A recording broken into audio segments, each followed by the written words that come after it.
ಸ್ನೇಹಿತರೆ ನಮಸ್ಕಾರ. ಕ್ರೀಡಾ ಪ್ರೇಮಿ ಚಾನೆಲ್ಗೆ ಸ್ವಾಗತ ಸುಸ್ವಾಗತ. ನಾನು ಆಕಾಶ್. ಸ್ನೇಹಿತರೆ ನಮಸ್ಕಾರ. ಇವತ್ತಿನ ವಿಡಿಯೋ ಬಂದ್ಬಿಟ್ಟು ಕೆಬಿ ಅವರಿಗೆ ಸಂಬಂಧಪಟ್ಟಿದ್ದು.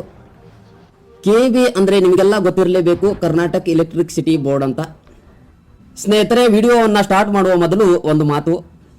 ಸ್ನೇಹಿತರೆ, ನಮ್ಮ ದೇಶದಲ್ಲಿ ಜನರಿಗಾಗಿಯೇ ಪ್ರಾಣ ಕೊಡುವವರು ಇಬ್ಬರೇ ಇಬ್ಬರು.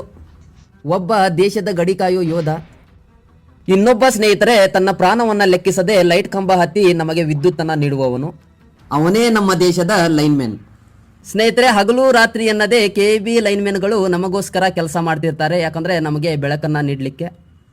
ಯಾಕಂದರೆ ಸ್ನೇಹಿತರೆ, ಇವರ ಕಷ್ಟದ ಕೆಲಸವನ್ನು ನಾವು ನೋಡಿರ್ತೇವೆ. ಯಾಕಂದರೆ ಚಳಿಗಾಲ ಇರಲಿ ಮಳೆಗಾಲ ಇರಲಿ ಯಾವುದೇ ಸಂದರ್ಭದಲ್ಲೂ ಇವರು ಕೆಲಸ ಮಾಡಲೇಬೇಕು. ಯಾಕಂದರೆ ನಮಗೆ ಬೆಳಕನ್ನು ನೀಡಲಿಕ್ಕೆ. ಸ್ನೇಹಿತರೆ, ಮಳೆಗಾಲದಲ್ಲಿ 2-3 ಚಾದರುಗಳನ್ನು ನಾವು ಹೊತ್ಕೊಂಡು ಮಲಗಿರ್ತೇವೆ. ಆದರೆ ಇವರು ರಾತ್ರಿ ಹಗಲು ಎನ್ನದೇ ಮಳೆಯಲ್ಲಿ ಲೈಟ್ ಕಂಬ ಹತ್ತಿ ತಮ್ಮ ಕಾರ್ಯವನ್ನು ನಿರ್ವಹಿಸುತ್ತಿರುತ್ತಾರೆ. ಮಳೆಗಾಲದಲ್ಲಿ ಅಂತೂ ಕೆಬಿ ವರ್ಕರ್ಸ್ಗಳ ಕಣ್ಣಿಗೆ ನಿದ್ದೆನೂ ಇಲ್ಲ ಸ್ನೇಹಿತರೆ. ಯಾಕಂದರೆ ರಭಸದ ಗಾಳಿ ಮತ್ತು ರಭಸದ ಮಳೆಯಿಂದ ಲೈಟ್ ಕಂಬಗಳು ಮತ್ತು ಮರಗಿಡಗಳು ಮುರಿದು ಬೀಳುತ್ತವೆ.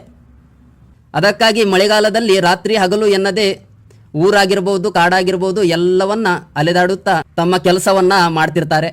ಸ್ನೇಹಿತರೆ, ಈ ವಿಡಿಯೋದಲ್ಲಿ ಒಂದು ಮಾತನ್ನು ಹೇಳಬೇಕು. ಹಳಿಯಾಳದ ಯಡೋಗ ಪಂಚಾಯಿತಿ ಮತ್ತು ಮೊದಲ್ಗಿರಾ ಪಂಚಾಯಿತಿ ವ್ಯಾಪ್ತಿಯಲ್ಲಿ ಬರುವ ಎಲ್ಲ ಹಳ್ಳಿಗಳಿಗೂ ಸಂಬಂಧಪಟ್ಟ ಇಬ್ಬರ ಲೈನ್ಮೇನ್ಗಳ ಬಗ್ಗೆ ಹೇಳಲೇಬೇಕು.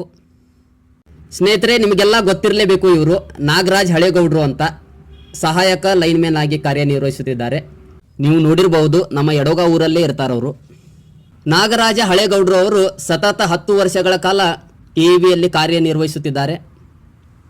ನಾಗರಾಜ್ ಅವರು ಹುಟ್ಟಿದ್ದು ಬೆಳೆದಿದ್ದು ಎಲ್ಲ ಧಾರವಾಡ ಸೈಡ್ ಆದರೆ ನಮ್ಮ ಯಡೋಗ ಊರು ಅವರಿಗೆ ಬಹಳ ನೆಚ್ಚಿನ ಊರಾಗಿಬಿಟ್ಟಿದೆ. ಇನ್ನೊಬ್ಬರ ಹೆಸರು ಹಿಮಾಮ್ ಹುಸೇನ್ ಸಾಬ್ ಅಂತ ಮೆಕ್ಯಾನಿಕಲ್ ದರ್ಜೆಯಲ್ಲಿ ಕಾರ್ಯನಿರ್ವಹಿಸುತ್ತಿದ್ದಾರೆ. ಇವರು ಮೂಲತಃ ಶಿರಸಿಯವರು. ಇವರಿಬ್ಬರು ಕೂಡ ಬಹಳಷ್ಟು ಪರಿಣಿತಿ ಹೊಂದಿರುವ ಕೆಬಿಯ ವರ್ಕರ್ಸ್ಗಳಾಗಿ ಕಾರ್ಯನಿರ್ವಹಿಸುತ್ತಿದ್ದಾರೆ. ಸ್ನೇಹಿತರೆ, ಕೆಬಿಯ ವರ್ಕರ್ಸ್ಗಳ ಜೀವನದ ಬಗ್ಗೆ ಒಂದು ಮಾತನ್ನು ಹೇಳ್ತೀನಿ. ನಾವೆಲ್ಲರೂ ಸ್ನೇಹಿತರೆ ಹಬ್ಬ ಕಾರ್ಯಕ್ರಮಗಳನ್ನು ಮನೆಯಲ್ಲಿ ಮಾಡ್ತಿರಬೇಕಾದ್ರೆ ಇವರೆಲ್ಲರೂ ಅದನ್ನೆಲ್ಲವನ್ನು ತ್ಯಜಿಸಿ ಆ ಸಂಭ್ರಮದ ದಿನಗಳನ್ನೆಲ್ಲವನ್ನು ಮರೆತು ತಮ್ಮ ಜೀವನದಲ್ಲಿ ಕತ್ತಲಾದರೂ ನಮಗೆ ಬೆಳಕು ನೀಡುತ್ತಾ ತಮ್ಮ ಕಾರ್ಯವನ್ನು ಮಾಡ್ತಿರ್ತಾರೆ. ರಾಜ್ಯದ ಜನತೆ ಮತ್ತು ಕುಟುಂಬಕ್ಕೋಸ್ಕರ ತಮ್ಮ ಕಾರ್ಯವನ್ನು ಮಾಡುತ್ತಿರುವ ಕೆಬಿಯ ವರ್ಕರ್ಸ್ಗಳಿಗೆ ನನ್ನದೊಂದು ಸೆಲ್ಯೂಟ್ ಅಂತ ಹೇಳ್ತಾ ನನ್ನ ವಿಡಿಯೋವನ್ನು ಮುಗಿಸ್ತಾ ಇದ್ದೇನೆ. ಜೈ ಕರ್ನಾಟಕ.